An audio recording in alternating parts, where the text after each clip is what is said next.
لقد راہ نزلۃ اخری عند سدرۃ المنتہا، وہ جو بیری کا درخت ہے جو انتہا ہے، مخلوقات اس سے آگے نہیں جا سکتے۔ اذ یغشی السدرۃ ما یغشی ما زاغ البصر وما طغی، اور جب کہ اس بیری کے درخت کو ڈھانپے ہوئے تھا جو ڈھانپے ہوئے تھا، تم نہیں سمجھ سکتے کیا ڈھانپے ہوئے تھا، وہ تجلیات باری تعالی، تم اس کا اندازہ نہیں کر سکتے، تمہاری زبان میں کوئی لفظ نہیں ہے جو اس کی تعبیر کر سکے۔ اس یغشی السدرۃ ما یغشی، دیکھیے کس قدر اس کو مبہم رکھا گیا، جبکہ ڈھانپے ہوئے تھا بیری کو جو ڈھانپے ہوئے تھا، تم نہیں جان سکتے جو ڈھانپے ہوئے۔ اللہ کی تجلیات ذاتیہ، خصوصی تجلیات اس بیری کے درخت کے اوپر پڑ رہی تھی۔ لقد رأى من آیات ربہ الکبریٰ ما زاغ البصر وما طغی۔ اس آیت کا مفہوم تو میں علامہ اقبال کے ایک شعر کے بغیر نہیں سمجھ پایا تھا۔ علامہ اقبال کی نہایت عظیم نظم ہے ذوق و شوق بال جبرائیل میں، میری ذاتی رائے میں علامہ کی شعریت اپنے نقطہ عروج پر جو ہے وہ اس نظم میں ہے، اور اس کے آخر میں ایک شعر ہے، ایک تو شعر بڑا عجیب ہے، تیری نظر میں ہے تمام میرے گزشتہ روز و شب، مجھ کو خبر نہ تھی کہ ہے علم نخیل بے رتب۔ اے اللہ تیری نگاہ میں ہے میری پوری زندگی، میں نے علم حاصل کیا، فلسفہ پڑھا یا مشرق کا مغرب کا، لیکن مجھے معلوم نہیں تھا کہ یہ علم جو ہے یہ ایک ایسے کھجور کے درخت کے مانند ہے جس میں کھجور لگتی نہیں۔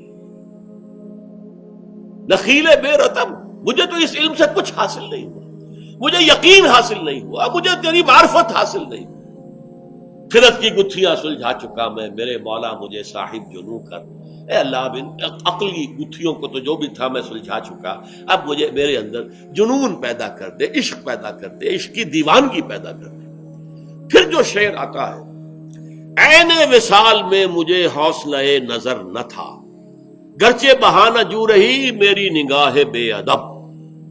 عین جب اللہ تعالیٰ کے ساتھ میرا قرب اتنا ہو گیا تھا کہ عین وصال جسے میں کہہ رہا ہوں، عین وصال، اس میں بھی مجھے نگاہ کرنے کا، دیکھنے کا حوصلہ نہیں تھا، میری آنکھ میں اتنی تاب نہیں تھی، توانائی نہیں تھی کہ میں تجلیات خداوندی کا مشاہدہ کر سکوں۔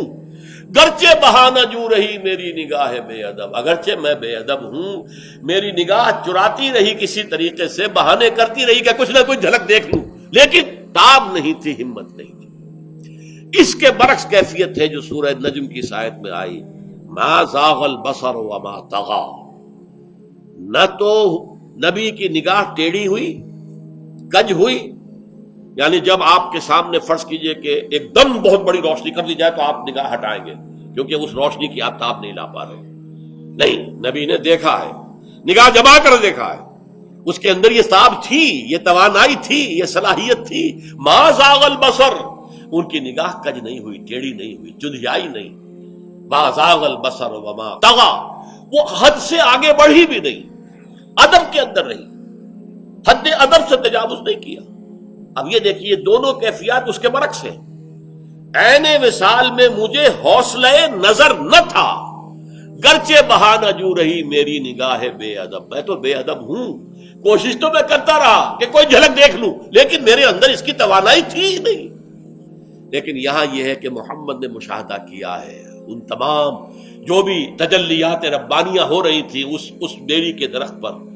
لقد رأى من آیات ربہ الکبریٰ، اس نے اپنے رب کی عظیم ترین آیات کا، کبریٰ اکبر کا مؤنث ہے، عظیم ترین آیات کا مشاہدہ کیا ہے اس وقت۔